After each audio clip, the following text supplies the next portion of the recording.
What's up everyone, Reign of Iron here with another Reign review, and today we're going to be talking about Battlefield 5. If you haven't noticed, I have a new microphone, so bear with me because I'm still messing with it a little bit, trying to figure things out, but ultimately I hope it works out. If I have any problems or it sounds bad, just let me know. Let's talk about Battlefield 5 though, and I'm sorry to tell you, but this game is bullshit. It really is. This game is underwhelming in so many different areas, and it bugs me. And that's not, I'm not trying to say that because there's so many bugs in the game, but there are. There are a lot of bugs, a lot of glitches, and a lot of problems that this game has to deal with. And I started playing this game at launch because, unlike a lot of unlucky bastards, I pre-ordered this game instead of buying it after it came out. So, I played this game to an extent through the beta. I played it through the launch week. I played it through, and I gotta tell you guys, I am not happy with this game. If you really want a good Battlefield experience, go back and play Battlefield 4, go play Battlefield 1, Battlefield 3, hell, even Battlefield Bad Company 2, in my opinion, is better than this game. Now, a lot of people would probably say, well, Battlefield 5's not that bad. You're right, it's not. I've had fun playing this game. I have. But I've also had my fair share of problems. I've gotten killed through walls. I've gotten hit by shit that hasn't actually hit me. Lag issues. I've gotten lagged out of matches. Hell, half the fucking time, I can't even find a game to actually play in. But the fact of the matter is this game just needed more time in the oven to cook. It did. I think it's EA's fault, for one, and DICE's fault, for two, for letting EA push them around. This game was not ready for launch. They even pushed it back a month, and the game still isn't ready. That's just my opinion. But I don't know. This game is very disappointing to me. I wanted to go into this game liking it. I went into this game with a very open mind, expecting it to be a different Battlefield experience. And ultimately, at this point, I don't even like Call of Duty games, and I'm ready to go play Call of Duty Black Ops 4 rather than play this game. So let's start with the story, or war stories as they call it in this game. I at least acknowledge the fact that they at least put a story in the game. It's better than what Black Ops 4 did, where they just kind of expected you to know what the story was. But in this game, the story is actually not that bad. I mean, it's not as good as some of the older stories that we gotten from Call of Duty or Battlefield, but it's not a story that you're going to get into and be like, oh, that was the best story I ever played in any game ever. No, it's not like that. But it has its moments. There were times when I was playing this game's war stories where I generally really did feel like I was having fun. There was a sense of duty to a lot of these characters and what you were doing in this war. But overall, it kind of falls flat in the end. Because once you get past the war stories and you go to multiplayer and you're kind of like, well, I can't even find a goddamn multiplayer game.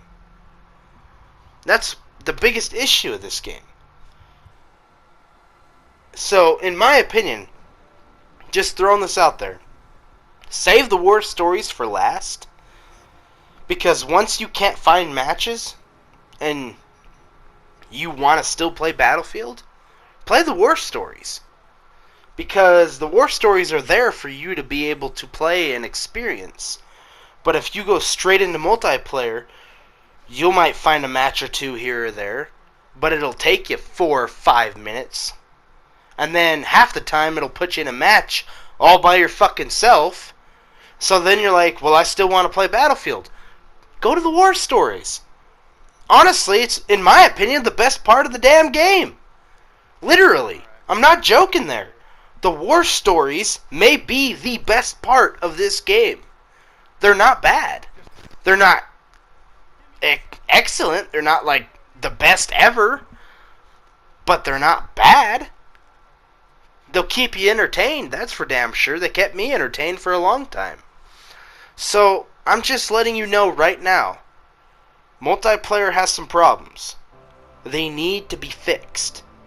So, while you're waiting for them to get fixed, go play single player. Go play war stories. You won't regret it. It's actually fun. Playing by yourself. Who would have fucking thunk, right? A story mode. Who would have thought, EA? A story mode's actually fun! Sorry. I'm starting to get into my EA rant, you know, with their whole nobody wants to play stories anymore. Bullshit. No, if nobody wanted to play stories anymore, why would you think of putting war stories in Battlefield 5? The reason is because you know your own fucking quotes are bullshit. No, but seriously, go play war stories. It's pretty good. I enjoyed it. I enjoyed a lot of it. I played each of these war stories to the very end, and the only one I probably didn't like is the second one, the one where you play as the female, and that's nothing against her. It's just the story wasn't as good as the other two ones. And apparently they have other stories that are coming out as well. And I'm excited to see that. So far in the game, though, I'm a little disappointed because I haven't seen any Americans, I haven't seen any Japanese, any Russians, any Australians, Africans, or French. Well, I mean, I've seen French, but not the French army. It's more like a French militia. But just go play the war stories. It's arguably the best part of the game. Also, just throwing this out there, but at the time of this review, the newest war story, The Last Tiger, actually did come out, and I played through it. It is my favorite war story of the entire game. I'm German myself. I'm pretty much 50% German. My father was a tank driver in the American military, and I love tank stories. I love the whole armament kind of progression and shit. Everything about this story was my favorite part of the game.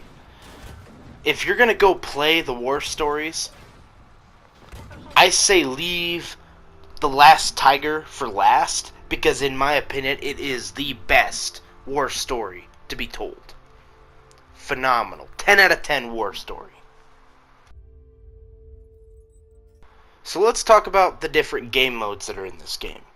As I was making this review, it took me a few days. I noticed that a few different game modes ended up coming out while I was making the review. Tides of War and Practice Range came out, and my thought was, why did it take them this fucking long to come out with a practice range? I mean, come on, guys. Really? Come on, DICE. It took you this long to come out with a practice range? Well, Tides of War and Practice Range are now available, but there's still, I think, one game mode that is unplayable. And I don't know when it's coming out, but at least you got practice mode now. No, but the different game modes, you know, you got your originals, you got your conquest, you got your team deathmatch, you got your domination, and you got a bunch of different others, but they're lackluster in my opinion. Even conquest, which has been one of my favorite game modes of Battlefield in forever, feels dumbed down. And we're gonna get to that in my next section. But right now we're going to talk about the different game modes. And the game modes are, of course, as I said before, you got Tides of War that just came out. You can go practice on the practice range if you really want to. You got Team Deathmatch, you got Domination, you got Conquest, and those are basically the main ones that I play. There are others. I think there's like Capture the Flag and stuff like that. But they feel so casual now. The different game modes are just not as unique as they used to be. And that's my thought on that. Alright, let's talk about the gameplay now. And I actually like the gameplay in this game. You know, sometimes it plays really smooth, and other times maybe not so smooth. But really one of the biggest problems of this game is the fact that it can really surprise you with the pop-up. A lot of people spawn behind people, I've noticed, and I've also gotten a lot of shot through walls kind of things. I've been killed through a wall. I've seen other people get killed through walls. Sometimes I guess the wall doesn't register the bullet, but it's kind of funny. You know, this game is actually has a lot of bugs and a lot of problems, and one of the biggest problems is the gameplay sometimes gets old after a while. It's almost like an old game with nostalgia, where you start playing it and at first it's really fun, but once you play it for a while you start to be like, well, this game is still kind of an old game. There's other games I can be playing that are better, you know, that are newer. Well, this game, I just feel like an oversaturation of this type of game has hurt this game in gameplay, because there are other games out there that do exactly what this game is trying to do, and they do it better. But I don't know. I mean, it's fun at times. It can be fun with friends, but I feel like the gameplay is really for the casual player. I feel like they went casual this time. Me and my friends, we play Battlefield like hardcore fans. We love playing Battlefield. We squad up and everything, and we just feel like this game is a lot more casual than it has been in a long time. It's easier to kill people. It's easier to destroy tanks. I don't know. We just feel like the old days of where it was really difficult to actually play team conquest. It's easier now. That's my opinion. One of the biggest questions that I asked when I started playing this game was, how is the progression system? And it's a lot of microtransactions, I guarantee you. Guess what? It's Battlefront fucking 2. Basically the same goddamn scheme, except I guess not as bad microtransactions as Battlefront 2, but the progression system is literally the exact same. And EA really hasn't seemed to have learned their lesson. They seem to just keep jackknifing their fucking fans over and over again until eventually we're going to get tired of it. And I don't know. I don't know what else to say, because they're not going to care. It's not like they're going to listen to it. I mean,